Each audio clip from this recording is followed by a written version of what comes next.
Nous allons faire un point sur les activités du groupe La Poste à destination des seniors, mais également dans la santé, avec Marc Vukang, qui est le directeur général de La Poste Santé et Autonomie. Bonjour Marc. Bonjour Frédéric. Peut-être vous présenter si vous le souhaitez, et puis présenter ce que c'est que La Poste Santé et Autonomie.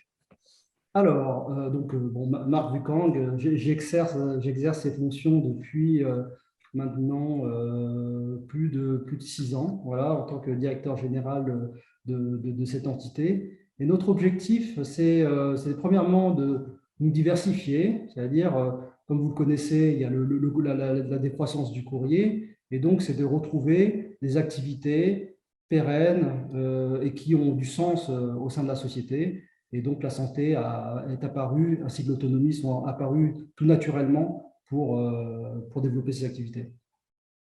Voilà. Et donc, la Poste Santé Autonomie, aujourd'hui, c'est une quinzaine de filiales avec des sociétés, si je dois résumer, il y a des sociétés qui sont plus orientées qualité de vie, puisqu'on a des sociétés comme accès aux services, on a notre tablette ardoise qui est très connue et qui permet aux personnes âgées d'utiliser des outils numériques de manière très très simple.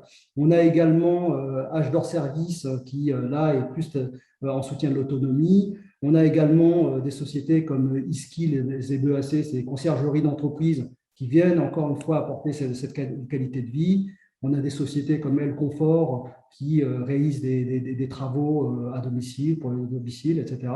Et d'un autre côté, on a des sociétés dans la santé. Et là, on va parler plus de prestations de santé à domicile avec Asten et Diadome qui sont en jargon médical d'EPSAD, qui vont apporter des solutions par rapport à des pathologies comme l'apnée du sommeil, des solutions de perfusion nutrition, encore d'insuline pour le diabète, d'uro ou de stomathérapie, de stomatologie pour des personnes qui viennent de se faire opérer, et également des sociétés plus qui opèrent dans le parcours de soins. Donc là, on a une start-up qui s'appelle Nouvéal et qui a été mise à contribution dans le cadre de notre période du Covid. Elle a été appelée par la PHP pour déployer une solution qui s'appelle Covidom et qui a permis de suivre tous les patients Covid durant la pandémie. On a également d'autres startups dans lesquelles on a des participations comme Newcard qui opèrent le télésuivi de l'insuffisance cardiaque. Et donc, durant la période de pandémie, il y a eu le syndicat des cardiologues qui ont incité à inclure des patients pour continuer à les suivre durant cette période difficile. Voilà. Et on a aussi des sociétés comme la plateforme médicale, un plateau d'infirmiers, ou des solutions comme la livraison de médicaments par le facteur. Voilà. Donc, c'est quelque chose d'assez large et on travaille aujourd'hui, encore une fois, sur ces principes d'accompagnement sur la qualité de vie, de l'autonomie, de la santé et également sur des aspects de prévention dans un cadre que ce soit, je dirais, plus concurrentiel et commercial ou encore une fois avec un aspect plutôt d'intérêt général. Par exemple, quand je parle de la livraison de médicaments, on va la déployer France entière, là où les principales startups elles, se focalisent sur la métropole des villes. Pourquoi? Parce qu'on va mettre à contribution notre réseau de facteurs pour pouvoir le faire. Voilà, donc de manière très très rapide, la Poste Santé Autonomie. Comment est-ce que vous faites pour sélectionner et ajouter une entreprise dans cet ensemble? Ah, ça c'est une question très très intéressante. Alors déjà, je vous dirais que la première chose, c'est l'ADN. L'ADN, ça passe par la façon dont l'entreprise est perçue. Ça passe par le partage de certaines valeurs avec les dirigeants de l'entreprise. Ça passe par la réputation que l'entreprise a. Donc, ce sont des premiers éléments pour nous qui sont très importants. C'est-à-dire que quand on rencontre une entreprise, déjà, je vous dirais, on nous a proposé à plusieurs reprises par exemple, de rentrer sur le marché des pompes funèbres ou des casinos, ou des jeux d'argent, etc. Par rapport à la Poste, ce sont des métiers que nos clients ne comprendraient pas forcément par rapport à une image qui est que la Poste, c'est l'entreprise un peu de tous. Donc ça, c'est un élément extrêmement important. Et la deuxième chose, c'est qu'il faut qu'on ait tout de suite une confiance en les dirigeants, puisqu'aujourd'hui, la Poste, quand on achète une entreprise, on achète aussi des dirigeants qui vont nous accompagner encore pendant plusieurs années.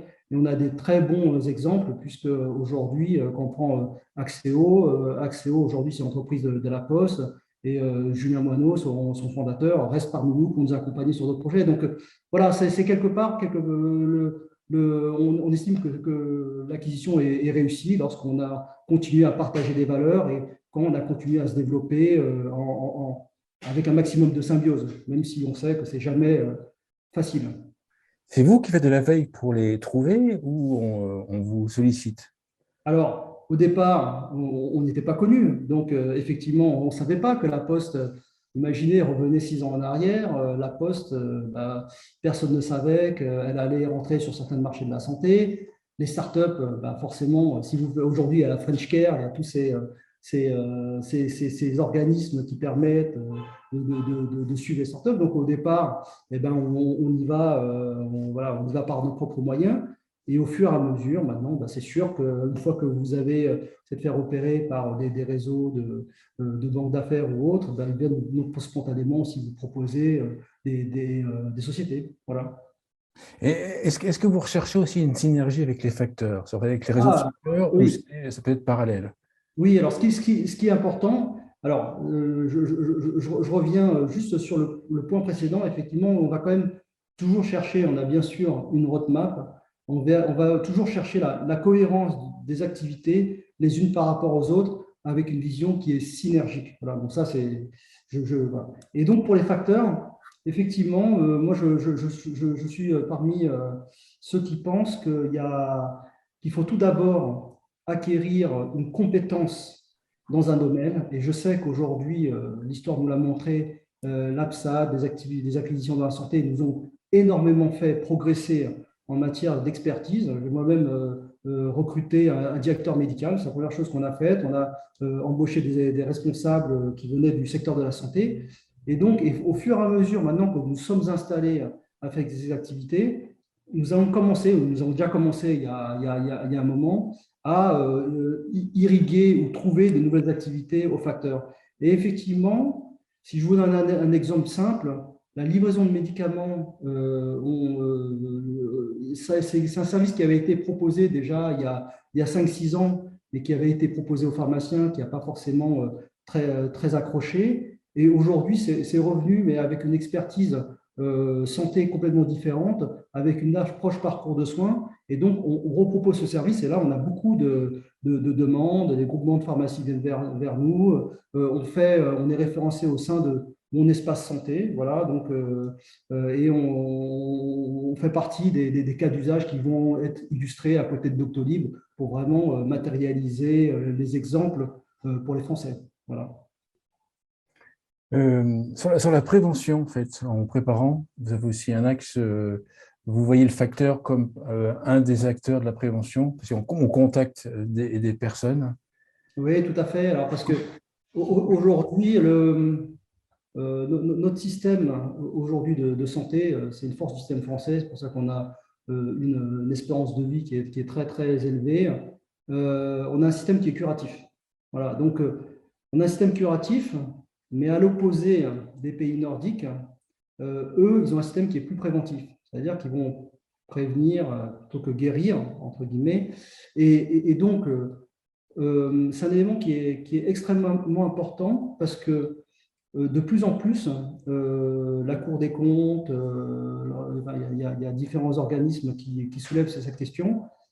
On ne va pas pouvoir aujourd'hui répondre au vieillissement de la population avec les actifs qu'on a, avec les moyens qu'on a, même tous ensemble. Aujourd'hui, il manque plus de 200 000 personnes d'aide à domicile à l'instant T. Là, donc, et donc, pour pouvoir vraiment apporter une solution au vieillissement, la prévention, c'est la meilleure solution. La prévention, c'est la meilleure solution et j'en tiens pour preuve un projet de l'OMS qui s'appelle ICOP. Ce projet de l'Organisation mondiale de la santé, il est très simple. il stipule que pour bien prendre en charge le vieillissement, il faut détecter les personnes dès 60 ans. Alors là, c'est très contre-intuitif, hein, et les évaluer. Et c'est vrai qu'une fois que vous avez évalué les personnes, vous pouvez mettre en place des programmes adaptés. Une personne qui est en fragilité, vous pouvez vous dire, bah, il faut que je vienne la revoir tous les mois ou tous les 6 mois, parce que justement, elle risque d'avoir un pépin. Et on voit que c'est une approche qui est complètement différente d'une approche curative, mais néanmoins, c'est une solution qui est aujourd'hui, qui a fait ses preuves, puisque, comme vous le savez, aujourd'hui, on a peut-être une espérance de vie qui est élevée, mais une espérance de vie en bonne santé, on est 10 ans derrière les pays nordiques. Voilà.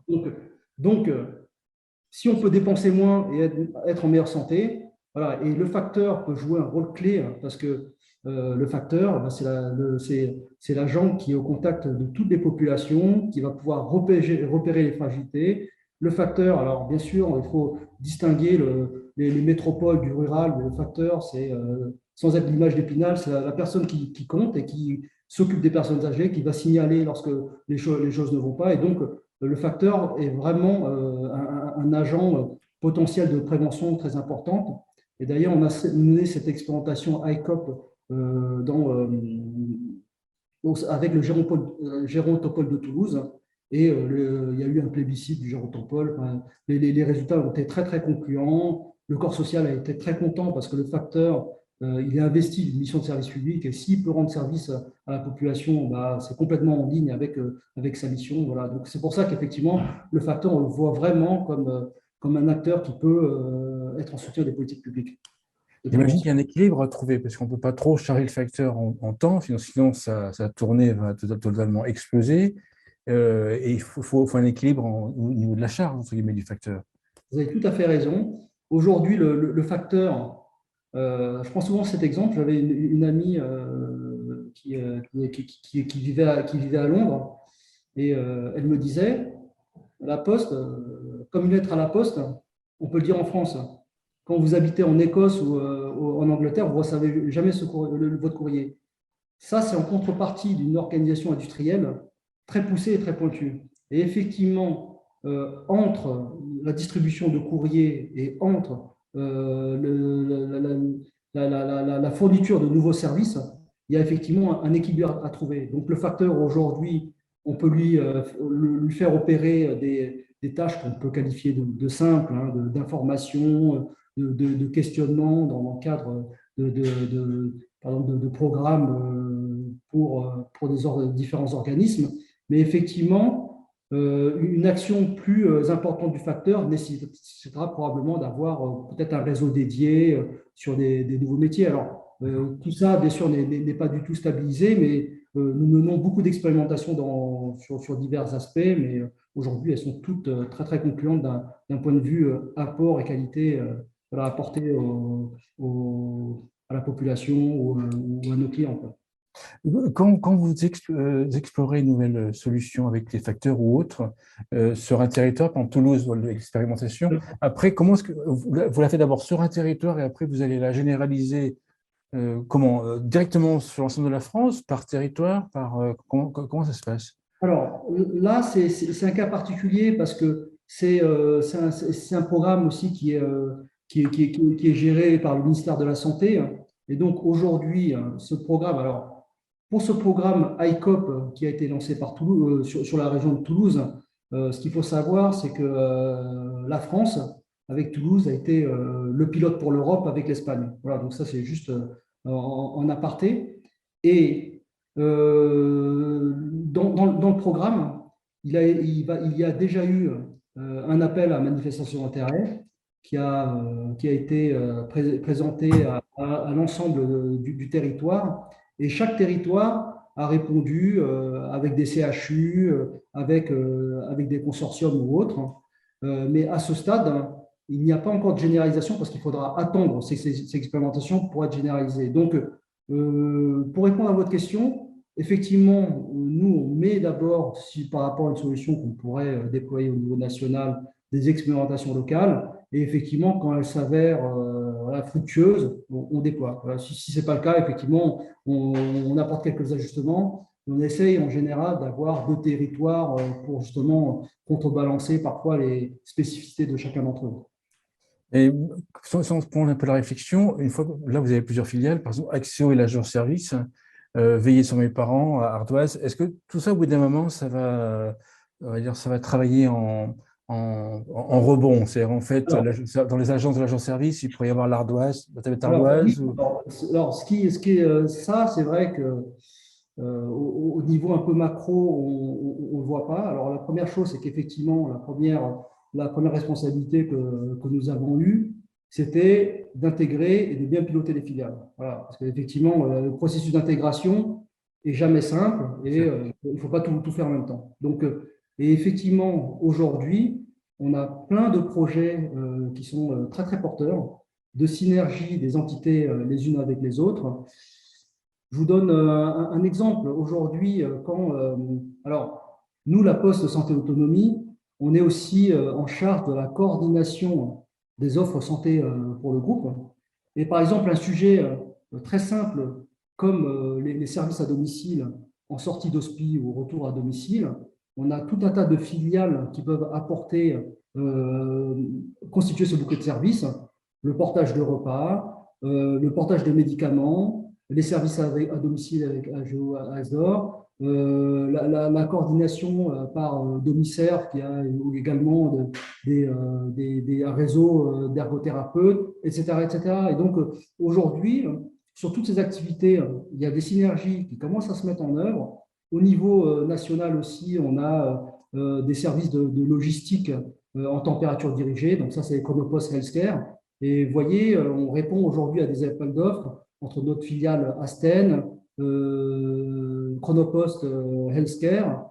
Idem, aujourd'hui, on travaille avec les hôpitaux qui demandent le service de transport des médicaments à partir de la pharmacie centrale. Et là, on a mes médicaments chez moi avec les services du facteur, plus des services de Chronopost Healthcare pour tout ce qui est traitement en température dirigée, oncologie, HIV, etc. Vous voyez, donc, ces choses-là, on anime progressivement toutes ces synergies. Et par exemple, l'exemple le plus emblématique, c'est la commercialisation de notre tablette ardoise par le réseau. Vous voyez, donc il y a des forces de vente, il y a aussi le facteur qui peut être amené à présenter l'ardoise quand il voit une personne qui a besoin d'utiliser les services numériques, etc. Vous voyez. Sur un champ, par exemple, l'aide à domicile ou les services à la personne, même si l'agent service et Axéo, c'est quand même différent en fait. Il y a côté service à la personne, puis l'autre, c'est l'autonome, enfin, service à domicile. Est-ce que l'objectif, c'est de développer l'agent service encore plus et ou racheter d'autres réseaux qui vont compléter le maillage pour l'avenir? Alors, oui, nous, alors, un point qui est important, c'est que la Poste, c'est gros, hein, c'est gros, c'est performant. On ne veut pas être premier partout, à n'importe quel prix. On fait pas, il n'y a pas de course à l'échalote. Nous, ce qu'on veut, c'est vraiment apporter un service de qualité et que les entreprises les plus expertes sur leur domaine, eh ben, elles aient le lead et aussi travailler ces synergies. Donc, entre HDOR et Axéo, c'est deux magnifiques sociétés qu'on a. HDOR a été un pionnier de la dépendance. Ouais, Voilà. le pionnier, ouais, le pionnier. Ouais, c'est le premier, c'est une formidable, voilà, c'est une formidable enseigne. Axéo est également une très, très belle société qui apporte des services, jardinage, même du service B2B comme le lavage de véhicules, etc. Il est évident qu'Axéo, ils vont proposer des services d'assistance dépendance, mais ça sera en toute concertation avec HDOR. On va créer des conditions vraiment pour que toute cette collaboration se passe le mieux possible. Et je n'ai aucun doute parce que, encore une fois, les besoins à couvrir sont tellement immenses. C'est ça qu'on ne réalise pas. Aujourd'hui, il y a d'excellentes sociétés, d'associations comme ADMR et autres. On ne sera pas suffisant tous pour répondre à cette question-là. Donc vraiment, l'enjeu, c'est d'apporter un service de qualité et essayer voilà, de couvrir au maximum les besoins des personnes. En parlant on va dire de concurrence ou d'activités complémentaires sur un territoire, si on part par exemple du portage de repas dans certaines villes, certains peuvent dire, voilà, on voit arriver la Poste qui va proposer du portage de repas, quid de l'avenir, en fait, de nos propres structures par rapport à la puissance de la Poste. Comment est-ce que ces acteurs-là, vous allez pouvoir travailler avec l'écosystème local ou comment ça va se passer? Oui, alors, bien sûr, nous, alors, encore une fois, la Poste, nous, comme j'utilise un terme qui n'est pas très beau, mais on veut vraiment être un acteur interstitiel des territoires, on veut vraiment s'insérer au sein des écosystèmes. Et donc, j'aurais comme réponse pour aujourd'hui le portage de repas, on l'opère pour les communes, les CCAS et autres. Et aujourd'hui, le portage de repas qui est opéré par nos filiales de services à la personne, c'est plutôt les particuliers. Voilà. Donc, ça, le premier constat, c'est qu'au niveau des marchés, aujourd'hui, les marchés sont relativement en silo. Ouais. Demain, effectivement, j'étais en relation avec des sociétés d'âge d'or qui m'ont dit, qui avaient cette même appréhension. Demain, nous, ce qu'on peut proposer, c'est d'apporter des actifs, par exemple, facteurs aux sociétés pour étendre leurs services. Je vous donne juste un exemple. La régulation est extrêmement complexe sur le sujet, mais par exemple, une société H d'or Axéo peut recourir aux facteurs durant les vacances pour porter du repas. Ça, c'est autorisé, là où peut-être que ces personnels seront en congé. Vous voyez ce que je veux dire? Donc, D'accord. il y a énormément de complémentarités qui sont possibles à trouver, voilà, et donc il faut juste commencer à les étudier. Et donc, je pense qu'encore une fois, les choses sont assez bien, assez bien organisées déjà et assez bien séparées. Si ce n'est pas confidentiel, pour terminer, les prochains axes de réflexion, développement de la Poste, santé et autonomie, c'est quoi? C'est lesquels? Alors, nous, encore une fois, nous, on veut vraiment, la première chose, c'est être un acteur en soutien des politiques publiques de prévention. On y croit parce que aujourd'hui, comme je vous le dis, durant cette période de Covid, on a vu qu'il y avait, c'est une expression qui a émergé durant Covid, c'est le aller vers. Le aller vers, le facteur est une des seules personnes qui peut aller vers le plus loin possible, vers les personnels. Et nous, on en a dans le cadre de nos projets, des personnes qui sont hors des systèmes de santé, qui sont, voilà. Et donc ça, nous, on y croit. On croit qu'aujourd'hui, on en est convaincu, on peut avoir un énorme apport pour la nation sur ce sujet.